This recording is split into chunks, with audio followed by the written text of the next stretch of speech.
फरीसियों से सावधान रहो।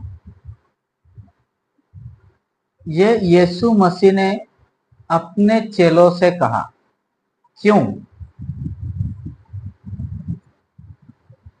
क्यों यीशु मसीह ने ऐसा कहा? फरीसियों से सावधान रहो।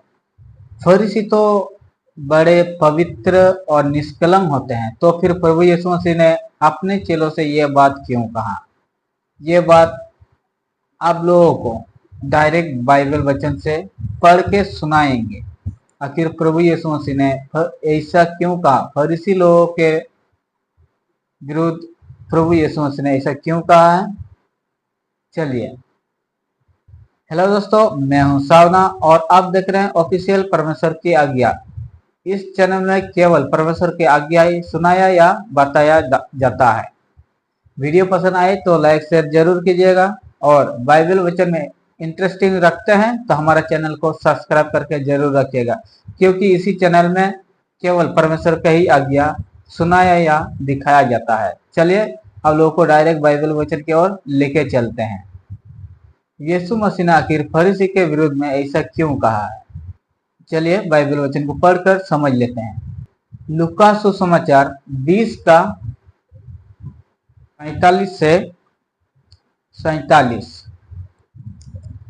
जब सब लोग सुन रहे थे तो उसने अपने चेलों से कहा। देखिए, प्रभु यीशु मसीह जब लोगों के सामने प्रचार कर रहा था, अपने पिता परमेश्वर का वचन को पेश कर रहा था, उसी समय अपने चेलों से कहा, शास्त्रियों से चौकस रहो, जिनको लंबे लंबे वस्त्र पहने हुए फिरना अच्छा लगता है। देखिए, पिता परमेश्वर ने अपने भविष्यद्वक्ता के द्वारा इस वचन को लिखवाया है। यह वचन झूठा कभी हो ही नहीं सकता है, और यह बात बाइबल वचन में ही लिखा है। आप लोग देख सकते हैं, यह है परमेश्वर का वचन। और जिन्हें बाजारों में नमस्कार और आराधनालयों में मुख्य सामान और भोज में मुख्य स्थान प्रिय लगता है, वे विधवाओं के घर खा जाते हैं। आखिर ये बात परमेश्वर ने अपने चेले लोगों से क्यों कहा है? जरा बुद्धि खोलकर सोचिए, आखिर परमेश्वर कहना क्या चाहता है। और आगे को पढ़ेंगे और समझेंगे कि क्या कहता है। और दिखाने के लिए बड़े देर तक प्रार्थना करते रहते हैं, वे बहुत ही दंड पाएंगे। इस वचन के हिसाब से आप लोगों को क्या समझ में आया है? आप लोग कमेंट में जरूर राय दीजिएगा, ताकि मैं भी आप लोगों को कमेंट पढ़ के समझूं कि आप लोगों को आखिर वीडियो पसंद आता है कि नहीं। दोस्तों, मैं इस वचन आप लोगों के सामने पेश करता हूं, ताकि मेरे जैसा आप लोगों को भी वचन शिक्षा मिले, प्रभु यीशु मसीह के बारे में अधिक जानकारी मिले। बहुत सारे ऐसे लोग हैं केवल बकवास करते हैं। मैं आप लोगों को डायरेक्ट बाइबल वचन से ही पढ़ा रहा हूं या सिखा रहा हूं। मैं किसी और अन्य इधर उधर से नहीं लेके आता, परमेश्वर का वचन से ही आप लोगों को सुना रहा हूं। आप लोगों के पास वचन है, बाइबल वचन है, तो आप लोग भी साथ में पढ़िए और समझे कि आखिर मैं जो कहता हूं क्या झूठा है या सत्य है। तो चलिए इसके बारे में और जानकारी लेते हैं। पहले के लोग शास्त्रीय नाम से जाना जाता था, जैसे अभी हम लोग कहते हैं फादर, पास्टर, पादरी, ये सब लोग, बहुत सारे लोग केवल दिखावे के लिए करते हैं। इन लोगों का मन में बहुत सारा घोट रहते हैं। हम लोग उनका ड्रेस को देखकर उन पर विश्वास करते हैं, और यही लोग विश्वासघात करते हैं। इसीलिए प्रभु यीशु मसीह ने अपने प्रचार के बीच में से चेलों लोगों को यह बात को समझाया है।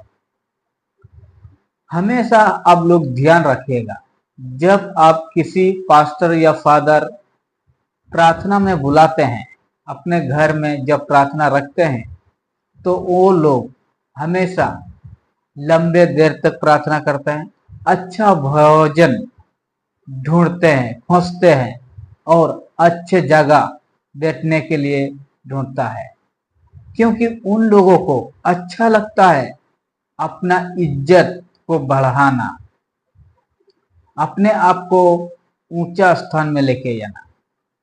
जबकि प्रभु यीशु मसीह हमारे लिए आया है, जो गरीब थे अमीर बनाया, जो भिखारी थे उसको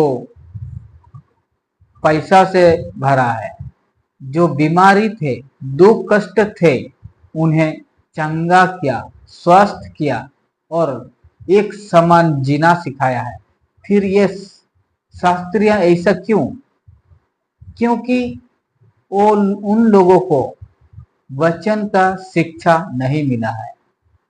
वो लोग अपना मन मर्जी दूसरे का पैसा से जीना सीखा है, दूसरे के पैसा से खाना सीखा है। उन लोगों को काम काज नहीं है, क्योंकि मेहनत उन लोगों को ज्यादा भारी पड़ जाता है और बाइबल वचन को सुना के और दूसरे को लूटना, यानी अच्छे खाना खाना, अच्छे कपड़ा पहनना इन लोगों को शोभा है।